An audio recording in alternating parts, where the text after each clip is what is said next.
Hello everyone, welcome to Onboarding. I'm Twinkle Getball and I'm here to discuss my topic that is subject verb and agreement part 2. इससे पहले video में मैंने पढ़ाया था कि subject क्या होता है, कंप्लीट सब्जेक्ट क्या होता है, सिंपल सब्जेक्ट क्या होता है, कंपाउंड सब्जेक्ट क्या होता है। इस वीडियो में बात करेंगे कि what can be the subject, noun pronoun can be the subject और नॉट। आई थिंक ये पहले वीडियो में पढ़ा चुके हैं, noun pronoun can be a subject और नॉट। इस वीडियो में हम बात करेंगे कि वर्ब का फर्स्ट फॉर्म में अगर हम आईएनजी लगाते हैं जिसे जीरंड बोलते हैं, वो सब्जेक्ट हो सकता है कि नहीं हो सकता किसी भी सेंटेंस का। इन्फिनेटिव किसी सेंटेंस का सब्जेक्ट हो सकता है कि नहीं हो सकता है। इन्फिनेटिव से पहले क्वेश्चन वर्ड अगर हम यूज़ कर दें तो वो पूरा फॉर्मेट जो बनेगा वो सब्जेक्ट हो सकता है कि नहीं हो सकता, ये सब बारे में हम बात करने वाले हैं। बात करने से पहले थोड़ा सा इंट्रोडक्शन जान लेते हैं कि वर्ब क्या होती हैं, नॉन फाइनाइट वर्ब्स और फाइनाइट वर्ब्स क्या होती हैं। ओके, और फाइनाइट वर्ब्स क्या होती हैं, ओके, नॉन फाइनाइट वर्ब्स क्या होती हैं, और बाकी जो डिटेल में है वर्ब्स के बारे में वो जब हम बेसिक एंड एडवांस लेवल करेंगे ना वर्ब का, तब उसमें हम और भी ज़्यादा डीप एंड डिटेल में पढ़ेंगे हम पॉइंट्स ऑफ एरर्स जहाँ से बन के आती है एग्जाम्स में। यहाँ पे हम जान लेते हैं छोटा सा कि वर्ब क्या होती हैं। वर्ब होते हैं हमारे एक्शन वर्ड्स। एक्शन वर्ड्स को हम वर्ब बोलते हैं, लाइक गो, लाइक कम, like jump, like run, etc. ये सारे क्या होते हैं, एक्शन वर्ड्स। गो, कम, जंप, रन, ये सब क्या है, वर्ब ही तो है ना। ओके, वर्ब जो होती है हमारी दो तरह के से क्लासीफाई की जाती है। एक तो फाइनाइट वर्ब्स, दूसरी होती है नॉन फाइनाइट वर्ब्स। ठीक है, एक होती है फाइनाइट वर्ब्स एंड दूसरी होती है नॉन फाइनाइट वर्ब्स। अब फाइनाइट वर्ब्स क्या होती हैं? फाइनाइट वर्ब्स होती हैं जो सब्जेक्ट के साथ एग्री करती हैं, जो सब्जेक्ट के साथ एग्री करती हैं। नॉन फाइनाइट वर्ब होती हैं जो सब्जेक्ट के साथ एग्री नहीं करती। ठीक है। Second, it makes tense. It makes tense, ये टेंस बनाती हैं फाइनाइट वर्ब, जैसे प्रेजेंट टेंस, जैसे पास्ट टेंस। एक बात और बता दूं कि टेंस दो तरह के होते हैं, प्रेजेंट एंड पास्ट। टाइम तीन तरह का होता है, प्रेजेंट, पास्ट एंड फ्यूचर। क्योंकि फ्यूचर तो किसी को पता नहीं है ना। फ्यूचर तो एक तरह से इमेजिनेशन हो गई ना, फ्यूचर की ये होगा, ठीक है, तुम वहाँ जाओगे या ये होने की पॉसिबिलिटी है, तो ये सारी चीज़ें क्या इमेजिनेशन है ना। तो टेंस दो तरह के होते हैं, present tense and past tense. क्योंकि प्रेजेंट जो अभी चल रहा है, पास्ट जो हो चुका है, ठीक है। लेकिन future is a time. Present, past, future, तीन तरह के टाइम होते हैं, दो तरह के टेंस होते हैं। टेंस चैप्टर में पढ़ेंगे अच्छे से, ठीक है। तो और यहाँ पे नॉन फाइनाइट वर्ब्स में टेंस से इनका कोई लेना देना ही नहीं है। ओके, फाइनाइट वर्ब्स क्या होती है, सब्जेक्ट के साथ एग्री करती हैं और टेंस बनाती हैं, present tense and past tense. Non finite verbs का सब्जेक्ट के साथ एग्रीमेंट है ही नहीं, इन्हें कोई मतलब नहीं है सब्जेक्ट सिंगुलर है कि प्लूरल है। इन्हें सब्जेक्ट की सिंगुलैरिटी और प्लूरैलिटी से कोई मतलब नहीं है। टेंस से भी इन्हें कोई मतलब नहीं है, चाहे प्रेजेंट हो चाहे पास्ट टेंस हो। नॉन फाइनाइट वर्ब्स को कोई मतलब नहीं है। अब ये और भी ज़्यादा अच्छे से समझ में आ जाएगा जब इसके मैं अब एग्जाम्पल दूंगी। देखो, फर्स्ट एग्जाम्पल है, आई हैव गॉन। तो इस सेंटेंस का सब्जेक्ट क्या है, आई है। हैव जो वर्ब है ये भी वर्ब है और गोन भी वर्ब है। हैव जो वर्ब है वो कौन से किस सब्जेक्ट के लिए आई है, आई सब्जेक्ट के लिए यूज हुई है ना। हैव वर्ब आई सब्जेक्ट के लिए यूज हुई है क्योंकि ये सब्जेक्ट के साथ एग्री कर रही है और ये प्रेजेंट टेंस को भी बना रही है, तो इसलिए कैसी वर्ब हो गई, फाइनाइट वर्ब्स। और गॉन का सब्जेक्ट के साथ कोई लेना देना नहीं है, इसलिए ये वर्ब हो गई नॉन फाइनाइट वर्ब्स। क्लियर है। सेकेंड एग्जाम्पल है, वी आर डांसिंग। इस सेंटेंस का सब्जेक्ट है वी और आर जो यूज हो रहा है वो यूज हो रहा है वी के लिए। और वी भी वर्ब है और डेंसिंग भी वर्ब है। ओके, आर यूज़ हो रहा है वी के लिए, इसलिए ये प्रेजेंट टेंस को डिनोट कर रहा है, प्रेजेंट टेंस बना रहा है ना, आर प्रेजेंट टेंस में यूज़ होता है। कैसे पता चलेगा ये टेंस, ये सेंटेंस प्रेजेंट में कि पास्ट में? भाई इसकी वर्ब देख के पता चलेगा ना, आर को देख के पता चलेगा ना कि आर तो प्रेजेंट में यूज़ होता है, तो इसलिए प्रेजेंट टेंस बना रहा है। और वी सब्जेक्ट है इसलिए आर यूज़ हुआ है, तो इसलिए ये कैसी वर्ब हो गई? Finite verb. और ये हो गई हमारी नॉन फाइनाइट वर्ब्स। तीसरा पॉइंट है I want to do something for you. तो इसका सेंटेंस का सब्जेक्ट क्या है? आई है, और वॉन्ट किसके लिए यूज़ हुआ है? आई के लिए यूज़ हुआ है, तो ये सब्जेक्ट हो गया, ये वर्ब हो गई। तो वॉन्ट कैसी वर्ब हो गई? फाइनाइट वर्ब, और टू डू हमारी हो गई non finite verb. I hope इतना डिफरेंस क्लियर हो चुका होगा कि फाइनाइट वर्ब्स और नॉन फाइनाइट वर्ब्स में डिफरेंस क्या होता है। Finite verbs, I repeat, finite verbs जो होती हैं वो सब्जेक्ट के साथ एग्री करती हैं, जबकि नॉन फाइनाइट वर्ब्स सब्जेक्ट के साथ एग्री नहीं करती हैं। Finite verbs finite verbs tense बनाती है, नॉन फाइनाइट वर्ब टेंस नहीं बनाती हैं। कहने का मतलब ये है कि जो नॉन फाइनाइट वर्ब्स होती है ना, यहाँ पे बता देती हूँ, जो नॉन फाइनाइट वर्ब्स होती है ना, वो अपना फॉर्म चाहे टेंस प्रेजेंट हो चाहे पास्ट हो, वो अपना फॉर्म चेंज नहीं करते, वो अपना फॉर्म चेंज नहीं करते। और तीन तरह की वर्ब्स नॉन फाइनाइट वर्ब्स होती हैं, बाकी सारी फाइनाइट वर्ब्स होती हैं। कौन कौन से? Gerund, infinitive and participle. Okay, I hope this is clear now. अब वर्ब का फर्स्ट फॉर्म में अगर मैं आईएनजी यूज़ कर देती हूँ, ये मेरा बनता है जीरेंट, इसे ही कहते हैं जीरेंट। जीरेंट क्या है? नॉन फाइनाइट वर्ब का ही एक पार्ट है। ओके, अभी बताया एक सेकंड पहले ही। ये नाउन इक्विवेलेंट भी होता है, नाउन इक्विवेलेंट। नाउन इक्विवेलेंट होता है मतलब वर्ब के फर्स्ट फॉर्म में अगर आईएनजी लगा दूँ तो बिल्कुल नाउन की तरह बिहेव करेगा। ये कंप्लीट ट्रू नाउन नहीं होता है, लेकिन बस नाउन की तरह बिहेव करता है। क्योंकि नाउन की तरह बिहेव करता है इसलिए सेंटेंस का सब्जेक्ट भी बनने के लायक है कि नहीं? सिर्फ सेंटेंस का सब्जेक्ट बनेगा कि नहीं बनेगा? बनेगा ना, ठीक है। अब जैसे मैंने लिखा I am swimming, I am swimming, मैं तैर रही हूँ। यहाँ से देखो स्विमिंग में क्या डिफरेंस आया है, सेंस क्या आया बोलने में, मैं तैर रही हूँ। लेकिन अगर यही स्विमिंग को उठा के मैं सब्जेक्ट बना दूँ तो जीरेंड है ना ये, सॉरी वर्ब का फर्स्ट फॉर्म में आईएनजी तो ये भी लगा है, और यहाँ भी मैंने वर्ब का फर्स्ट फॉर्म में आईएनजी लगा दिया है।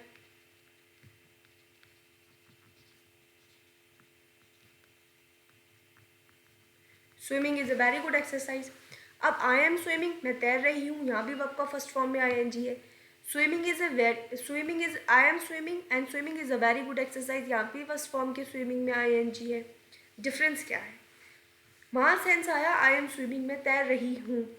यहाँ सिर्फ सेंस आया है ना, वो है कि स्विमिंग करना, तैरना। कहने का मतलब है क्रिया प्लस ना, क्रिया में ना लग जाता है।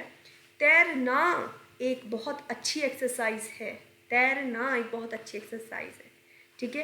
तो ये क्या बन गया यहाँ पे? नाउन इक्विवेलेंट, ठीक है। इसलिए क्या बन गया? सेंटेंस का subject. I hope this is clear. तो वर्ब का फर्स्ट फॉर्म में आएंगे जिसे हम जीरेंट कहते हैं, वो सेंटेंस किसी भी सब्जेक्ट का किसी भी सेंटेंस का सब्जेक्ट बनता है। Example, watching movies, watching movies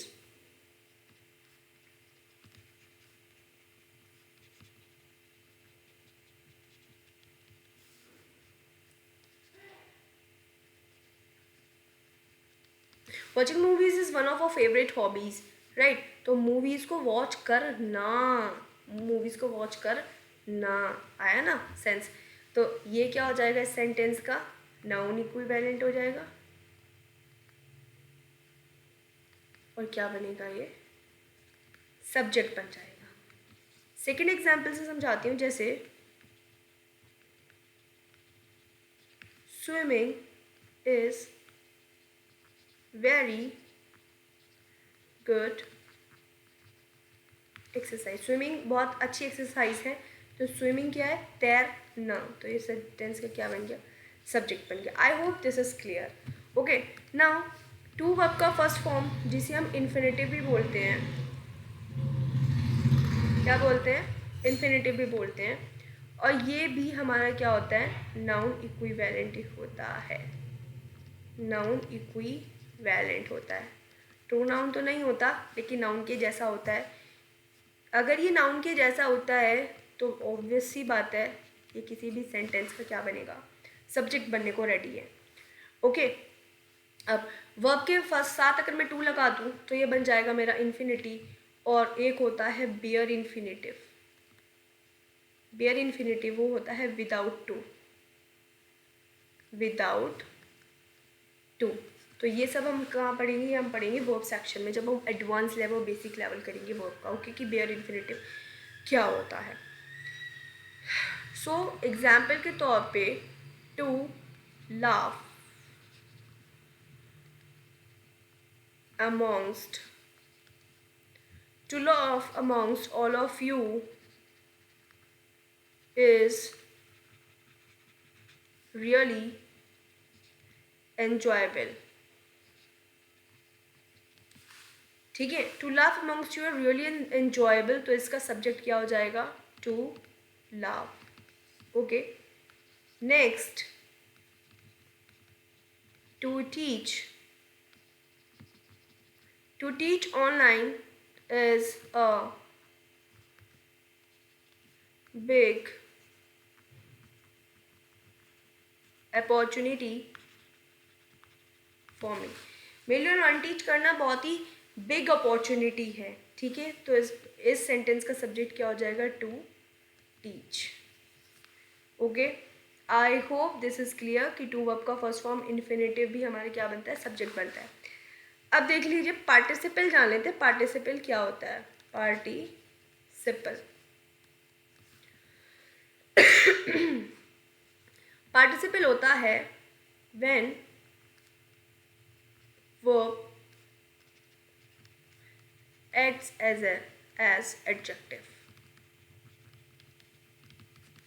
जब वर्ब एडजेक्टिव की तरह एक्ट करने लगे उस वक्त उस वर्ब को बोला जाता है participle form of verb, right.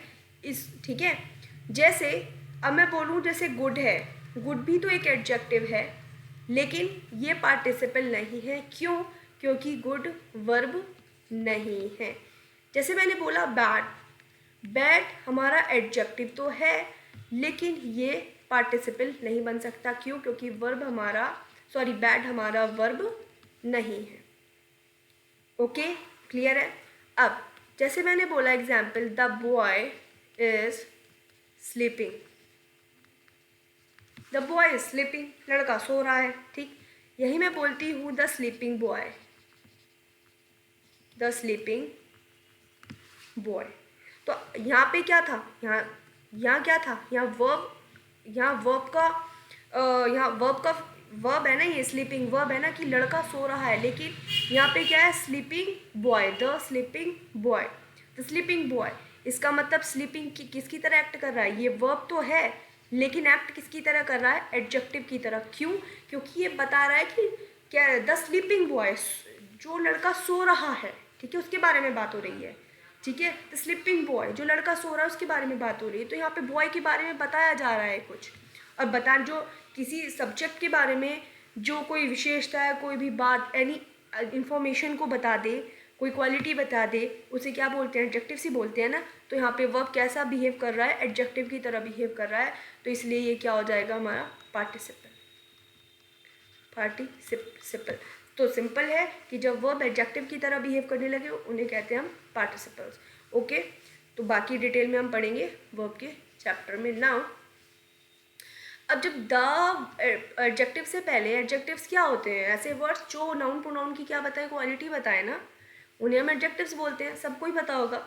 अब एडजेक्टिव से पहले अगर मैं आर्टिकल द का यूज़ कर दूँ तो ये बताता है मुझे ऑल द पीपल के बारे में। किसके बारे में बताता है? ऑल द पीपल के बारे में बताता है, ठीक है, उस कैटेगरी के सभी पीपल के बारे में बताता है। दूसरा, ये प्लूरल नाउन की तरह बिहेव करता है। जब भी हम एडजेक्टिव से पहले दा लगा देते हैं ये हमारा बन जाता है प्लूरल नाउन। जैसे द पुअर आर गेटिंग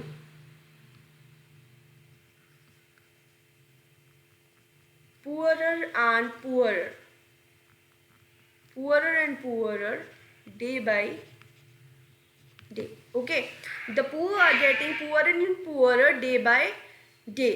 तो पुअर क्या है? पुअर अगर मैं दा को हाइड कर दूँ, सिर्फ पुअर देखूँ तो पुअर क्या है? एडजेक्टिव है, लेकिन मैंने पुअर से लगा दिया आर्टिकल दा, तो ये पूरा बता रहा है the poor are getting poor and poor day by day. इसका मतलब जितने भी पुअर हैं, ऑल द पीपल, जितने भी पीपल हैं उन सबको वो इंडिकेट कर रहा है, जितने भी पीपल हैं, ओके, जितने भी पुअर हैं, ओके। तो ये यहाँ इस केस में बन जाता है हमारा plural adjective, sorry plural noun, sorry plural noun, okay. दूसरे एग्जाम्पल अगर मैं दूँ, दूसरा एग्जाम्पल है the brave, the brave have no fear of defeat, the brave have no fear of defeat। तो brave क्या है? एडजेक्टिव है, और मैंने द लगा दिया तो क्या बन जाएगा? Plural noun. अब क्योंकि ये नाउन है तो इसलिए क्या बन, क्योंकि ये क्या है? नाउन है ना, तो इसलिए क्या बन सकता है हमारा? Subject, okay. तो द प्लस एडजेक्टिव किसी भी सेंटेंस का क्या बनता है? सब्जेक्ट बन जाता है। क्लियर है? ओके। अब बात करते हैं क्वेश्चन वर्ड्स की। क्वेश्चन वर्ड टू वर्ब का फर्स्ट फॉर्म की बात करते हैं। क्वेश्चन वर्ड टू वर्ब का फर्स्ट फॉर्म की अगर मैं बात करूं तो मेरे क्वेश्चन वर्ड्स कौन कौन से होते हैं? क्वेश्चन वर्ड आपको पता ही है, बचपन से पढ़ते आ रहे हैं। वाई, जितनी भी WH फैमिली होती है, why, what, how, which, when, etc। Okay, जितने भी बच्चे हैं बाकी सब वो क्या होते हैं? क्वेश्चन वर्ड होते हैं। अब क्वेश्चन वर्ड टू वर्ब का फर्स्ट फॉर्म ये पूरा मेरा क्या बनेगा? किसी भी सेंटेंस का सब्जेक्ट बनने को रेडी है, okay. Example, how to solve the problem, how to solve the problem, subject क्या हो गया? How to solve, okay. Second, what to do, what to do right now is a big problem। तो what to do क्या हो जाएगा? Subject हो जाएगा इस सेंटेंस का, okay. Third is where to go, okay, where to go, ठीक है। तो ये क्या हो जाएगा? पूरा subject, question word to verb का फर्स्ट फॉर्म, ओके। तो ये एग्जाम्पल्स थे।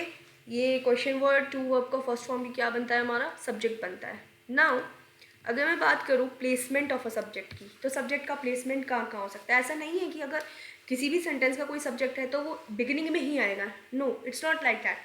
वो बिगिनिंग में भी आ सकता है, मिडल में भी आ सकता है, और एंड में भी हमारा सब्जेक्ट हो सकता है किसी भी सेंटेंस का। कैसे? देखते हैं। जैसे Harish is a very good boy। तो इस सेंटेंस का सब्जेक्ट क्या है? हरीश है। तो ये कहाँ यूज़ हो रहा है? बिगनिंग में। कहाँ यूज़ हो रहा है? बिगनिंग में। तो बिगनिंग ऑफ अ सेंटेंस भी हमारा सब्जेक्ट आ सकता है। दूसरा, व्हाट कैन आई डू, इस सेंटेंस का सब्जेक्ट क्या है? आई। इस सेंटेंस का सब्जेक्ट क्या है? आई। और ये देखो ये आ रहा है मिडल में, तो इसलिए सब्जेक्ट मिडल में भी आ सकता है। तो ज़रा सी बातें हैं थोड़ा बेसिक्स क्लियर करने के लिए सब्जेक्ट वर्ब एग्रीमेंट रूल से पहले, बाकी तो ये सब आप लोगों को नोन ही है। हु आर यू, आप कौन हो? तो इस सेंटेंस का सब्जेक्ट क्या है? यू, और ये आ रहा है हमारा एंड में। तो प्लेसमेंट सब्जेक्ट का कहीं भी हो सकता है, बिगिनिंग में भी, मिडिल में भी है, एंड में भी हो सकता है। ओके, आई होप ये सब चीज़ें आपको क्लियर हो गई होंगी और यहाँ से एरर बनती है। बाकी हम नेक्स्ट वीडियो में सब्जेक्ट वर्ब एग्रीमेंट के इम्पॉर्टेंट 50 रूल्स पढ़ेंगे, और जहाँ से बहुत ही एसएससी का एग्ज़ाम हो, चाहे बैंकिंग हो, चाहे एफकैट हो, कोई सा भी हो, वहाँ से एरर बनती ही बनती है। So this is what I have done. So okay, good luck.